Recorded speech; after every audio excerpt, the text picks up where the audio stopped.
All right, hello YouTube. Welcome to another video. This is essentially a mini series that I've decided to create. Hope you enjoy. Basically, it was my time spent out in Baltimore, which was cut short as of recently because I decided to leave. I had the spontaneous desire to leave after hearing from Mother Nature that I should go out and spend some time outside of that city and get a little adventure in me. So I've headed out west. Nevertheless, nowadays, I'm looking at the old footage and I realize that the footage is pretty good. So I've decided to make 3 videos. And these videos are basically 3 different homeless people that I interviewed while I was out there.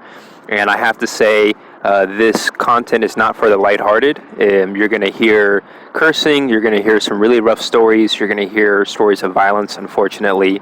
Nevertheless, I'm still really glad that I reached out to these people, and I'm still really glad that I was able to help out a few people along the way.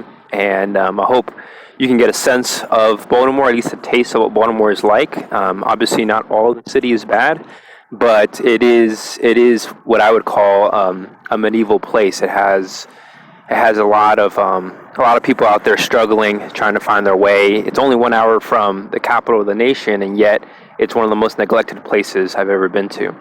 So with that said, I hope you enjoy some of the content. It's kind of essentially raw footage, but I hope you enjoy the interviews I have, and I hope you like the videos. So the first interview that I'm going to do, I'm going to do it in chronological order, but the first interview I have is with a guy, and he gave me some really interesting life stories from a pretty remarkable person, given all the pain he's gone through, and I hope you enjoy the content. Put it here. Hopefully that's not too weird, yeah, that's right? Good. Yeah. What's your life story, my guy? Yeah. From Maryland. All right, bet. Grew up in Catonsville. Yo. Okay. Yeah, That's where I live now. had a great upbringing. Great Really? parents. Played sports all growing up the whole life. Went to college, played baseball. I went to Salisbury near Ocean City. Yeah. Played 3 years there. Left. Went into the work field. I worked for a alcohol distributor for 8 years. Nice. We got married. Shit. You got. Yo. 2 children. Yo. And then when I turned 29, I actually first time doing drugs. Yo. And I tried Percocets. Percocets. Yeah. What the fuck is that, bro?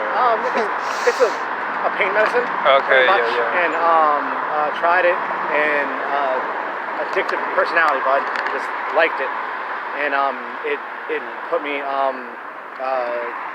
I'm 34 now, so 5 years. It's been on and off, and I mean, that sounds crazy, bro. I don't blame it on anybody else. Oh wow. I had great mentors. Nice. Everything. I had a great job, great family. I mean, I still have a great family. I just have to get on the right path again. Is there other programs to rehab? Like, how does all that work? Sure. Does the state support you on that? You can. I think when I went, I paid for it actually. So I paid $600, and my mother paid $1,200. Yeah, is this recording? Oh, yeah, it is. Okay, just making sure. Yeah, and I mean, You're in the shot, dude. My bad. when I got out of it, I stayed for this. almost 9 months, and then it's kind of a up and down thing. You'll start, you'll stop, you'll start, you'll stop. But people that make excuses, pity themselves, they'll never get out of it.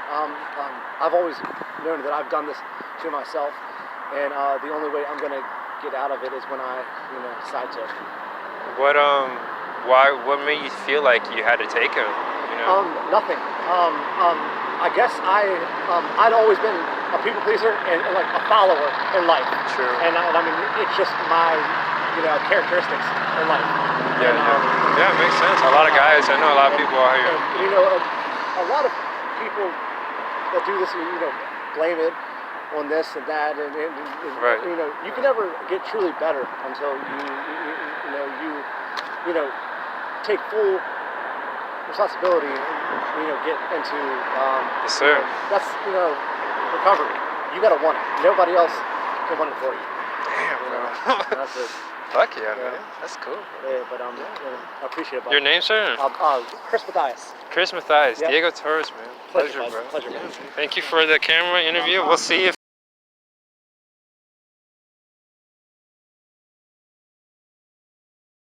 All right, I hope you enjoyed that interview. Big inspiration, that guy, because he really took ownership of his situation and he wasn't afraid to show it. And so I can't help but, he reminds me of Jocko Wilkins. Really incredible fellow. He has an incredible TED Talk. I'm going to put the link right up here because I'm all about that taking ownership these days. It's been nothing but helpful these days. So I guess if there's any advice I can give out today is, if you want to fix any of your problems, you first have to acknowledge them. So with that said, thank you for tuning in. I send you much love, and I'll see you in the next video. And one last thing I forgot to mention is I am going to put the link down below on Amazon link for No More Mr. Nice Guy. That book, on top of seeing a couple therapists, that book was really helpful for me. He mentioned that he was a people pleaser, and that book is all about, especially for young men these days who feel the need to please everybody. Ultimately, it is okay for us to express ourselves, but we have to learn how to do it in a way that doesn't have to be so dangerous to other people. And so, definitely check out the book. I think it will be really helpful if you're someone who feels really stuck and is simply too afraid to express how they really feel, including anger, within a family or in relationships or friends or even in society. Anger is a good thing, but it has to be controlled, calibrated rather, and used in a healthy way. So with that said, thanks again, and I'll see you in the next video.